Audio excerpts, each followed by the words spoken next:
Hey guys, it's Nick from Long Island Wargaming. The bad news is I've got a paper due tomorrow, and the good news is when I procrastinate, I bring you battle reports. So we are doing a 3,000 point battle report, myself versus Chris. This is a rematch from the last time I beat him, 3,000 Skaven versus Orcs and Goblins. So here we go. Alright, so this list is a similar build to the one from Battle Report 6, however I drop some clan rats, I drop a chieftain, I drop some other points here and there, and I just find room to make my Plague Priest level 1 caster be mounted on a Plague Furnace. What fun. So, here is my list. I've got a bunch of heroes again. I've got the Gracier on the Bell, Lord on Bonebreaker, 1, 2, 3, 4 chieftains, one being the BSB, the Plague Priest with a flail, 2 engineers, one with the Doom Rocket, and what else do we have? We have the giant Clan Rat unit pushing the Bell, of course. We got a Doom Flare with them, 2 units of 49 slaves, small unit of clan rats just to essentially shuttle in the poison wind mortar, and then I probably could have taken some globadiers to bring the poison wind mortar, but you know what? The last game I had some extra clan rats laying around for as chaff, so I figured getting a small unit in is useful in some situations. For my rare here, I got the help at Abomination and the Doom Wheel. Can't leave home without them. And then I got the Plague Furnace and the Horde of Plague Monks. So this is always an awesome unit to bring. We'll see how it goes. And then I also had some scouting Gutter Runners, which is nice because they could take out some war machines, maybe deal with the fast calv and or oncoming Mangler squids. So here's the deployments across the table. It's a pretty awesome shot. Nice big battle line. I love when my Skaven just cross the entire table. There is that awkward well there in the middle that unfortunately when deploying Chris disregarded. He started cracking up at the end of deployment because he realized that there's a piece of terrain there and he just forgot it was there. And I've done that plenty of times too, where I'll be deploying and I'll forget that there's a swamp in the middle of the field and I've got like monstrous infantry trying to cross it. Just stupid stuff like that. So it's always funny, but sometimes detrimental. From left to right, we've got a Spear Chaka in the building. We've got some Fast Calv. We got some Orc Boys, which is new for Chris. Usually he doesn't bring them. He wants to try something new because he's been having a bad run against the Skaven, and it's just fun. I like Orc Boys. He might say that they're not worth it in some situations, that Savage Orcs or Black Orcs are the way to go. He's probably right, but then again, I like bus formation units. I don't prefer hordes if I don't have to. I mean, Skaven, you kind of need it, but dude, just bus in some, orcs, get them locked in. I don't know. I'm not an Orcs and Goblins player. Maybe I should not be commenting. I've got the Mangler Squig in front of those Orc Boys. Some Night Goblins with nets behind. We got some more War Machines. One of them is proxy as a Doom Diver. And then we've got some Chariots, some Trolls, Black Orcs, the Bunker unit behind that.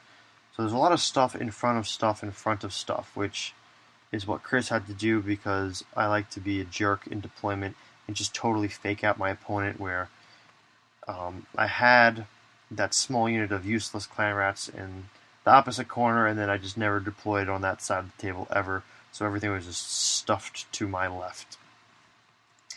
Got the Savage Orcs, some more Mangler Squids, I keep saying Squigs, Fast Cavalry, War Machines, and whatnot. So, and then again, left to right, my stuff, the rats, the mortar, hell pit, some rat darts, slaves, clan rats, rat darts again, and the Plague Monks, the Doom Flayer, and the Doom Wheel.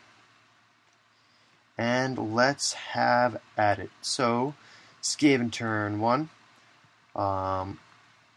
Move the scouts up, try to do some shots on the War Machine. However, nothing happens against the crew, probably because of the high toughness, and I never give them poison. I just don't think it's worth, whatever, the 5 points to upgrade. Let me just back up quickly before I progress and just quickly touch on the magic. My Plague Priest got Blessed with Filth, the Grey Seer got Vermintide, 13th, Plague, and Wither. And then the Night Goblin caster got Bad Moon and Itchy Nuisance, and then his Orc caster got Gaze of Mork, Brain Bursta, Hand of Gork, and Gork will fix it, I guess. I don't know. These things are so funny. I forget which is which, but yeah, so a bunch of those spells. And, okay, let's move on. So, I have everything shuffling up a little bit. I did this funky move with the Hellpit Abomination because I was afraid he was going to go too far forward, and last thing I needed was the Mango Squig to just go in there and wreck him. So I kind of moved him sideways. Now the Rat Dart is going to play tag, essentially, with the Mangler Squig, because the second I touch him, he'll just blow up, and I don't care if I lose my 3 rats, so me and Chris will be going back and forth, and who moves up a little bit. So it's old 7th edition style of chicken, who's going to get closest and then get destroyed.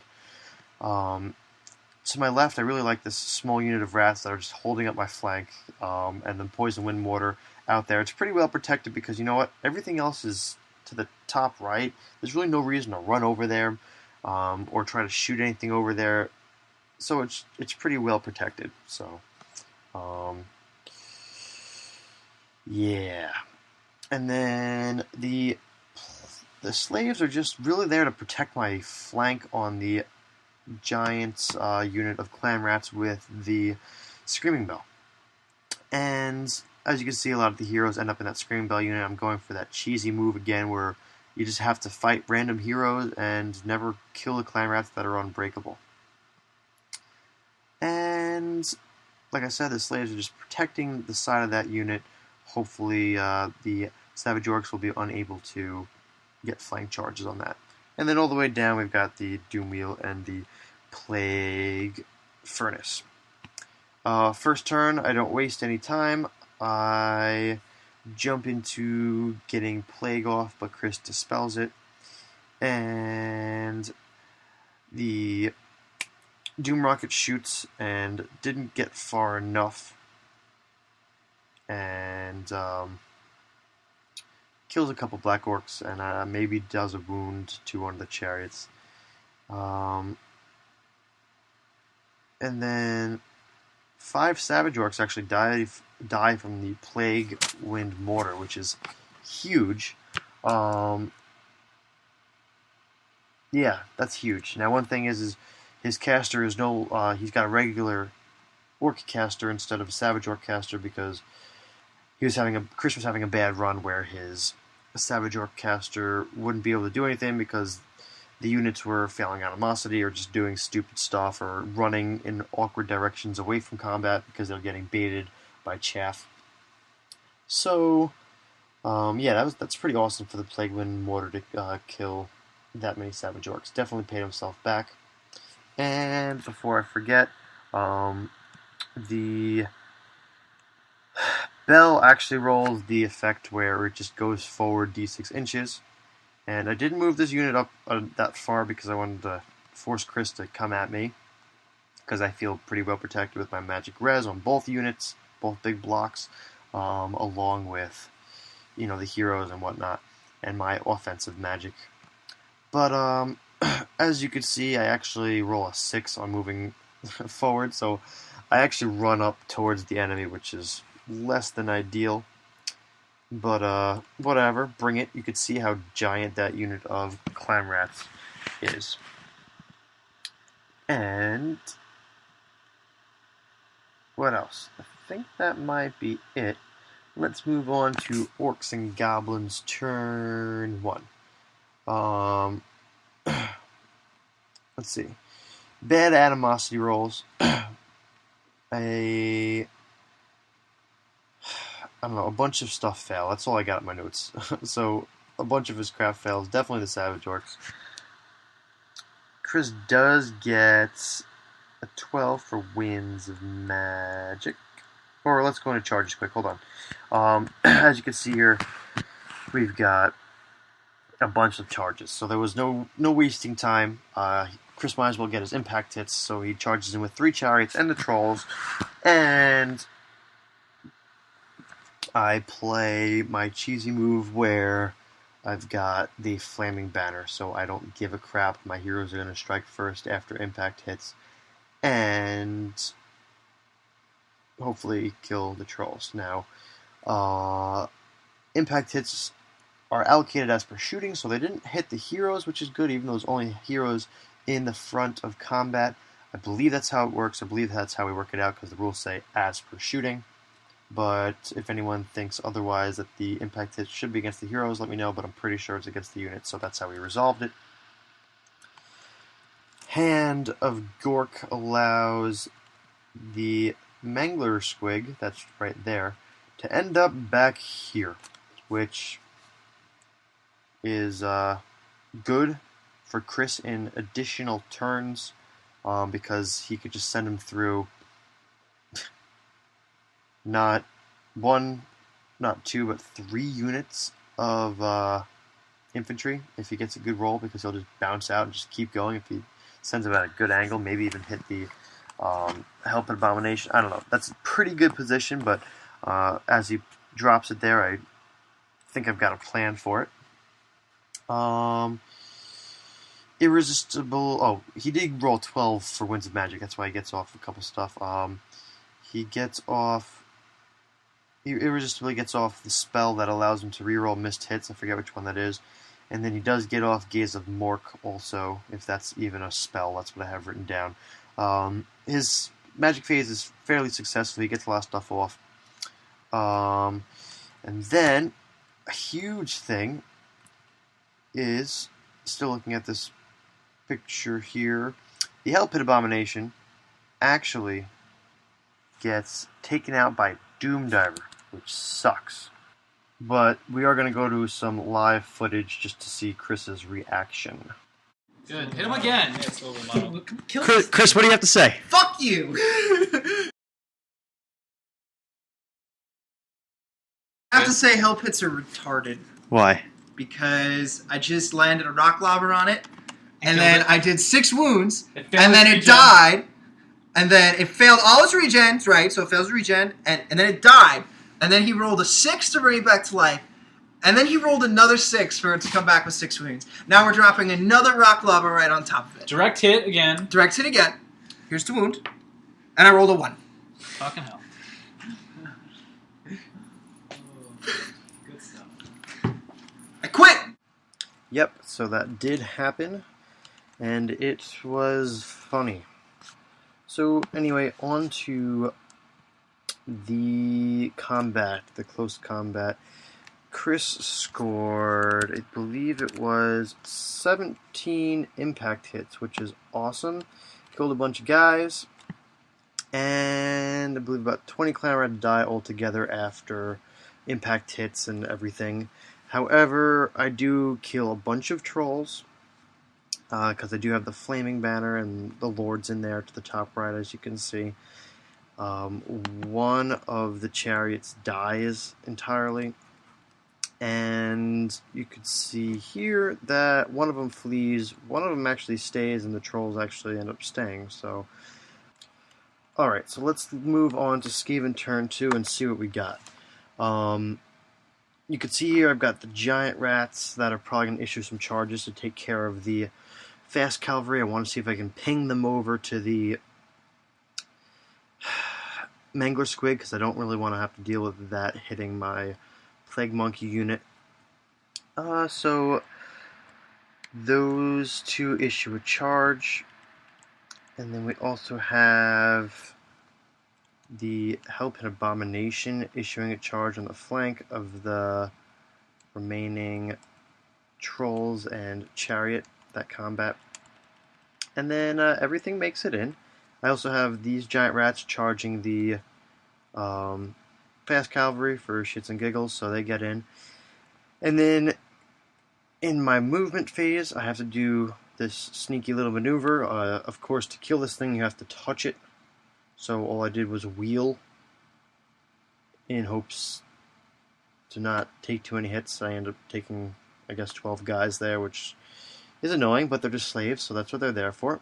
And then they finish a wheel and end up facing that direction. They don't have to panic, or they didn't panic, or whatever. And these clan rats are running up. Maybe they'll go deal with, I don't know, some war machines. Also, you can see there that the gutter runners are charging that war machine. That should be a decent win for them. The poison wind mortar is just chilling out.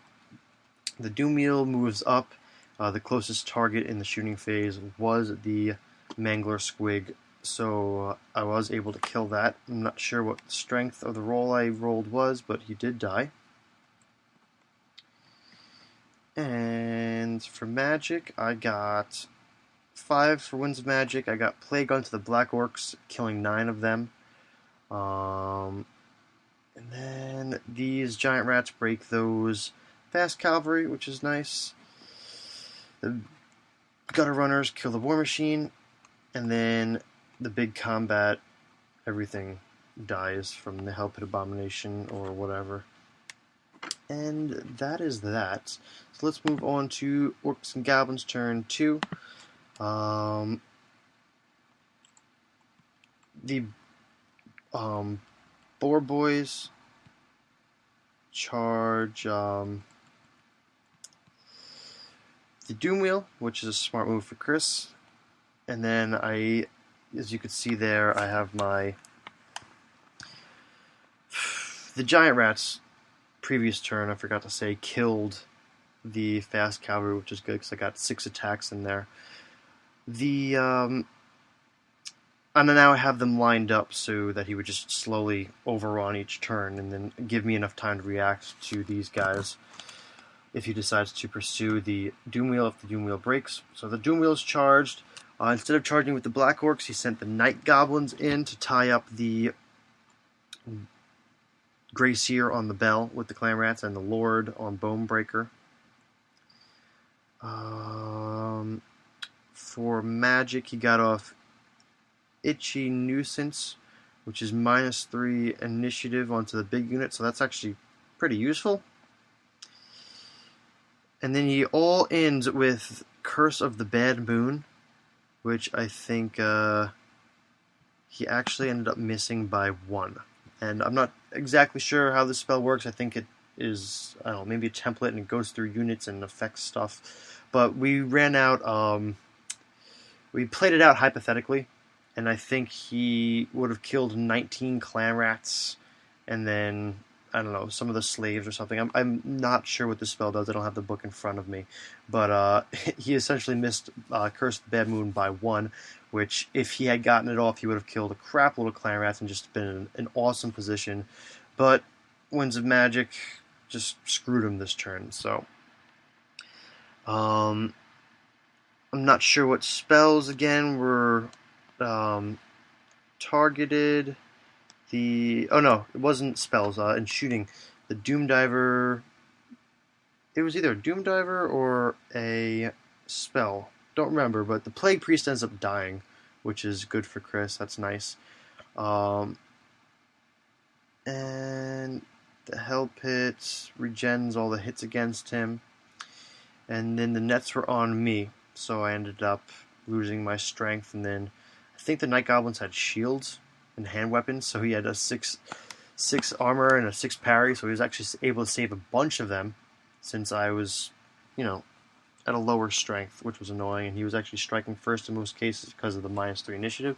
So some of the magic worked out for him, but really got screwed with the Bad Moon not working out. I think, let's see, over here the Doomwheel gets beat in combat. I think he does a wound to it, and it turns and runs, which sucks, but he hits the giant rat, so I'm fine with that. I whittle down some night goblins, and that's that. So on to Skaven Turn 3. Let's see what I got here. I issue a charge, or not issue a charge, but my compulsory brings my Help and Abomination into contact with that boar chariot. And that's it really. The slaves are just marching up to get in the way of the savage orcs, just kind of either bait them or just prevent them from getting to my big clan rat unit. You can see up there to the top right, the gutter runners are still running full strength, and they're going to take out some more war machines. Probably won't even bother with the savage orcs because the savage orcs probably destroy them. What else? And for my Winds of Magic, I get off 11 for Winds of Magic. The bell scorches the night goblins, I believe. Not the unit that they're fighting, the unit behind the black orcs, that little bunker unit that he has. And then I Irresistible Force Wither on 2 dice, which kind of sucks. And what else? Dreaded 13th gets dispelled. And I believe my Poison Wind Mortar actually ends up misfiring, and Chris gets to place the template, so he just drops it on the gutter runners and kills a couple of them or something. And the Help and Abomination kills the chariot, no problem. And then I think he overruns into the savage orcs at that point. And Chris beats those giant rats, no problem. The other ones actually end up fleeing.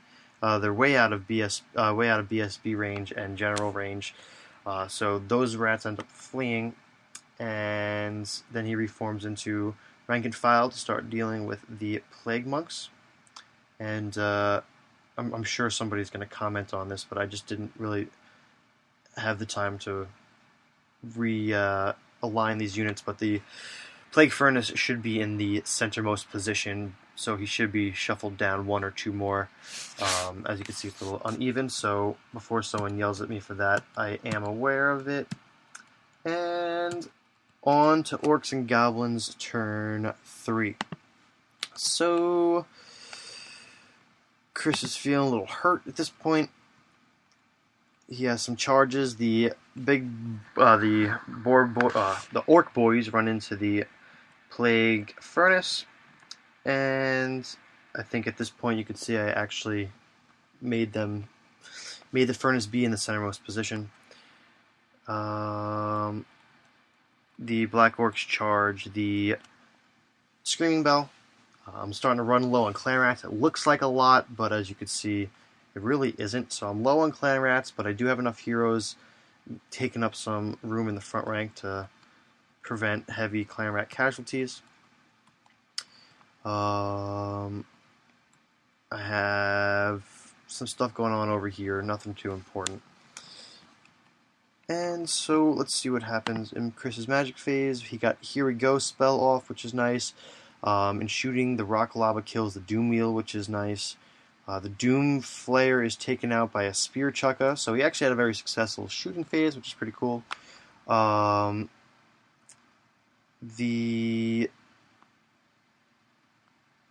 Black Orcs ended up winning, I believe.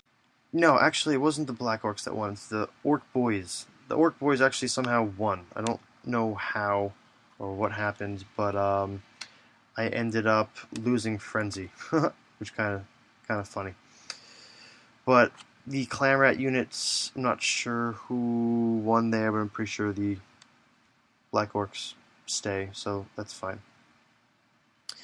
And on to Skaven turn 4, which was really just the tail end of the game because things get silly. So, like the previous one, we just kind of wrapped it up at that point. But the big thing I remember, I got the Bell of Unholy Sound or something, which is just everyone in 12 inches, I think 12 inches, gets +1 attack.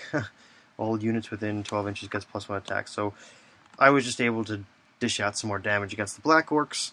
The Unbreakable Plague Monks aren't going anywhere. So at that point they had lost Frenzy, but oh well. And here's just some closeout pictures. So I think at this point Chris just kind of called it, because yeah, he had a crap load of Savage Orcs, but he was going to just have to deal with slaves for the rest of the game. I would have given him the 200 points of slaves. Maybe he would have killed the Hell Pit Abomination, but at this point, you know, oh well. And yeah, that's it. So I know this game kind of just came to an abrupt end, but I think just some good stuff happened for me, some detrimental stuff happened to Chris. I mean, the Hell Pit Abomination, it played an okay role in the game. It wasn't a make or break, but the fact that it died, it took 6 wounds, and then came back to life and came back with 6 wounds. It's just very, very, very silly. And of course, any of you that have ever that haven't seen yet are Under, Over, or Just Right, check that out. We do like to, talk about the different units. So, but anything else on this game? Nope. It's just a rematch with myself and Chris from Battle Report 6. So I would check that out if you want to see a similar game. It is always fun fielding the Plague Furnace and the Screaming Bell. It's a lot of points in heroes and lords and everything. So, yeah. So, questions, comments, please leave them below. Like and subscribe, of course, and stay tuned for the next one. Thanks, guys. Oh, and don't forget to check out our other series.